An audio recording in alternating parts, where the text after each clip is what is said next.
اگر ہم ایک ایسے شہر کا تصور کریں، ایک ایسے شہر کے بارے میں سوچیں جس کی بندرگاہوں سے پورے ملک کی تجارت چلتی ہے۔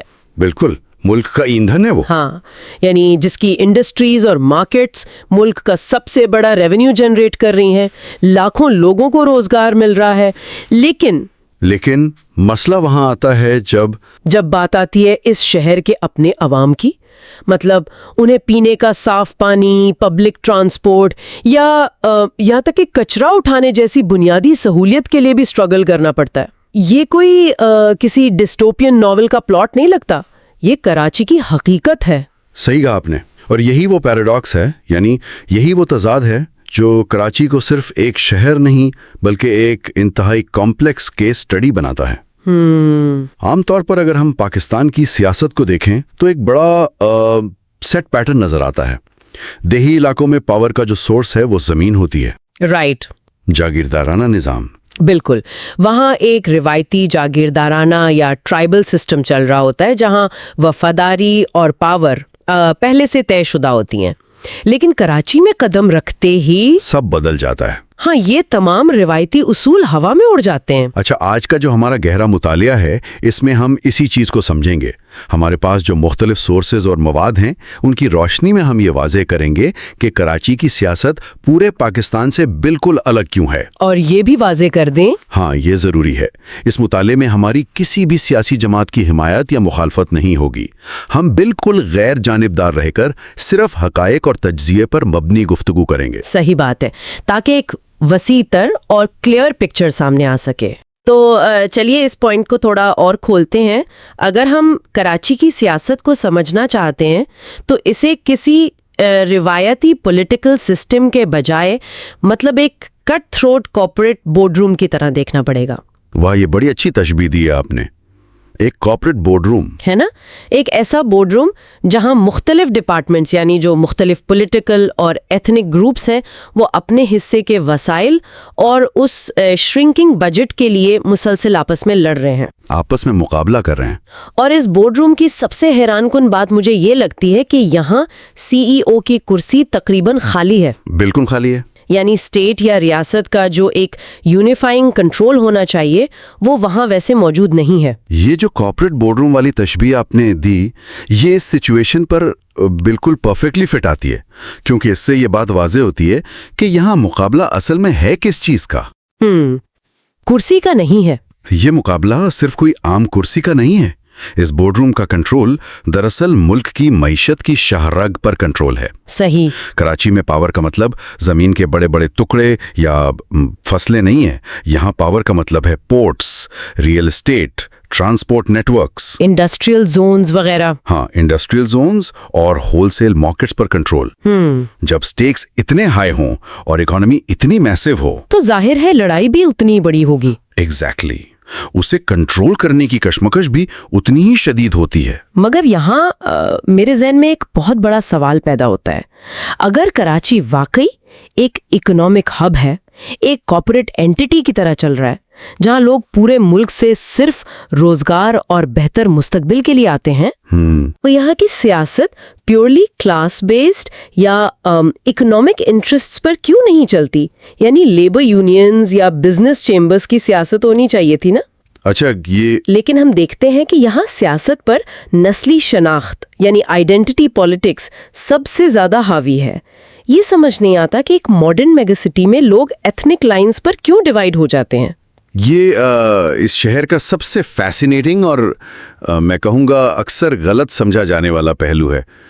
دیکھیں، اصل میں نسلی شناخت اور معاشی مفادات یہاں دو الگ الگ چیزیں نہیں ہیں۔ اچھا، کیسے؟ جب ایک عام آدمی کراچی جیسے اتنے تیزی سے بڑھتے ہوئے میگا سٹی میں آتا ہے، ایک ایسی جگہ جہاں اسٹیٹ کا انفراسٹرکچر فیل ہو چکا ہو، جہاں ریاست کچھ نہ دے رہی ہو، بالکل، جہاں ریاست آپ کو گھر، روزگار یا سیکیورٹی نہیں دے سکتی، تو انسان کس کے پاس جاتا ہے؟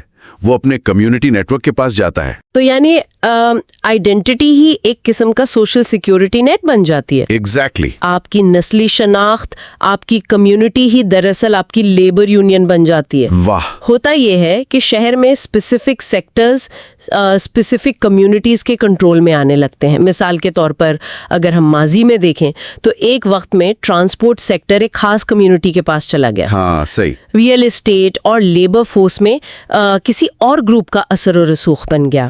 تو جب وسائل محدود ہوں اور آبادی تیزی سے بڑھ رہی ہو تو لوگ اپنی کمیونٹی کے اندر تحفظ تلاش کرتے ہیں. بالکل. تو جب کوئی عام شہری ایتھنک لائنز پر ووٹ دیتا ہے یا سپورٹ کرتا ہے تو وہ صرف نسلیت کی بنیاد پر نہیں کر رہا ہوتا. صحیح. دراصل وہ اپنی نوکری، اپنے محلے کی سیکیورٹی اور اپنے کاروبار کو پروٹیکٹ کر رہا ہوتا ہے. آئیڈینٹی پالیٹکس اس شہر میں پیورلی ایک سروائیول میکنزم بن چکی ہے. محض جذباتی یا کلچرل مسئلہ نہیں ہے، بلکہ محدود وسائل کی تقسیم کا ایک پریکٹیکل سسٹم بن گیا تھا. ہاں، ایک انفارمل سسٹم. اور اسی بیک گراؤنڈ کے ساتھ جب ہم 1980s، 1990s اور 2000s کی دہائیوں کے اوائل کو دیکھتے ہیں، جو کافی مشکل وقت تھا، بہت مشکل، تو وہ تصویر زیادہ کلیئر ہوتی ہے. ان دہائیوں میں کراچی نے شدید ترین سیاسی تشدد دیکھا ہے. ٹارگٹ کلنگز، ہڑتالیں، بھٹا کھوری اور ایک مسلسل نسلی کشیدگی.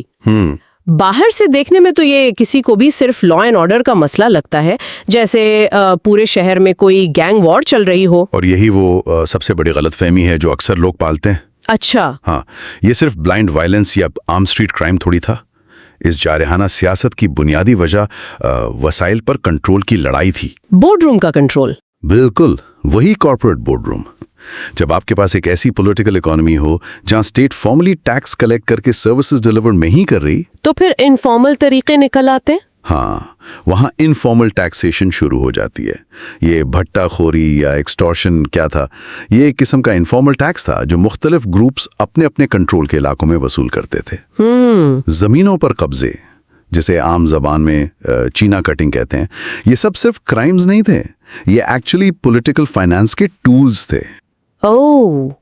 تو ایک طرح سے ہم کہہ سکتے ہیں کہ پولیٹیکل پاور کو ڈائریکٹلی اسٹریٹ پاور میں کنورٹ کیا گیا تاکہ اس کارپوریٹ بورڈ روم کے جو الگ الگ ڈپارٹمنٹس ہیں ان کی مونوپلی قائم رکھی جا سکے. صحیح پکڑا آپ نے. اور اس سب میں جو سب سے بڑا ٹریجڈی تھا وہ یہ کہ اسٹیٹ نے انسٹیٹیوشنل طریقے سے مسائل حل کرنے کے بجائے الٹا ان کو آپس میں لڑایا. ہاں، اکثر ان فیکشنز کو ایک دوسرے کے خلاف استعمال کیا گیا. جب جمہوری یا قانونی راستے بند ہو جاتے ہیں نا، یا وسائل کی منصفانہ تقسیم کا کوئی لیگل فریم ورک نہیں ہوتا، تو پھر گلی کوچوں میں لڑائی ہوتی ہے. تو وہاں اسٹریٹ پاور ہی واحد کرنسی بن جاتی ہے. جس کے پاس شہر کو بند کرنے کی طاقت تھی، وسائل کے ٹیبل پر اس کی آواز اتنی ہی بڑی مانی جاتی تھی. یعنی ہڑتال کی کال آتی تھی اور پورا شہر بند. بالکل. ہر جماعت کو یہ معلوم تھا کہ کراچی کی اکانومی کو چوک کرنے کا اختیار ہی دراصل اسلام آباد یا قومی سطح پر انہیں لیوریج دیتا ہے. لیکن اس مسلسل تناؤ اور تشدد نے شہر کے بنیادی ڈھانچے کو تو اندر سے کھوکھلا کر دیا نا. بہت بری طرح. یہ ایک ایسی لڑائی تھی جس میں سب اپنا اپنا ڈپارٹمنٹ بچانے میں لگے تھے، لیکن پوری کمپنی ڈوب رہی تھی. صحیح بات ہے. اب آتے ہیں اس کہانی کے سب سے اہم موڑ پر. ماضی کی اس جارحانہ اور وائلنٹ سیاست کا اب ایک نئی ریالٹی سے سامنا ہو رہا ہے، جو کہ ایک بہت پازیٹیو شفٹ ہے. بالکل. کراچی میں ایک میسو ڈیموگرافک شفٹ آیا ہے. اب یہاں ایک ایسی نئی پڑھی لکھی اور ڈیجیٹل نسل سامنے آ رہی ہے جس نے شاید وہ 90s کا ایکسٹریم وائلنس نہیں دیکھا ہوا. ان کا تجربہ مختلف ہے. یہ سوشل میڈیا پر متحرک یوتھ ہے اور ان کے مطالبات بالکل الگ ہیں. اب یہ شفٹ واقعی پروفاؤنڈ ہے. آج کا نوجوان آئیڈینٹی کے خول سے باہر نکل کر عملی مسائل کی بات کر رہا ہے، ایشوز کی بات. ہاں، دیکھیں، جب مانسون کی بارش میں پورا شہر ڈوب جاتا ہے تو پانی یہ تھوڑی دیکھتا ہے کہ کس علاقے میں کس نسل یا زبان کے لوگ رہتے ہیں. بالکل. پانی تو سب کے گھروں میں جاتا ہے. خراب سڑکیں ہیں، پبلک ٹرانسپورٹ کا وہ زبوندہ حال سسٹم اور صاف پانی کی عدم دستیابی، ان چیزوں نے اب تمام کمیونٹیز کو ایک جیسے دکھ میں شامل کر دیا ہے. نئی نسل کو یہ بات سمجھ آ گئی ہے کہ ان کی کمیونٹیز کی جو ٹریڈیشنل لیڈرشپ تھی، انہوں نے آئیڈینٹی کے نام پر ووٹ تو لے لیے، لیکن بنیادی مسائل وہی کے وہی ہیں، وہی کے وہی کھڑے ہیں، حل نہیں کی انہوں نے. تو یہاں آ کر چیزیں واقعی بہت دلچسپ ہو جاتی ہیں. کیا ہم واقعی آئیڈینٹی پالیٹکس سے ایشو بیسڈ پالیٹکس کی طرف ایک واضح تبدیلی دیکھ رہے ہیں؟ میرا ماننا ہے کہ ہم اس تبدیلی کے بیچوں بیچ ہیں. کیونکہ اب جو سب سے بڑا مطالبہ نکل کر سامنے آ رہا ہے وہ مقامی حکومت یعنی لوکل گورنمنٹ کا ہے.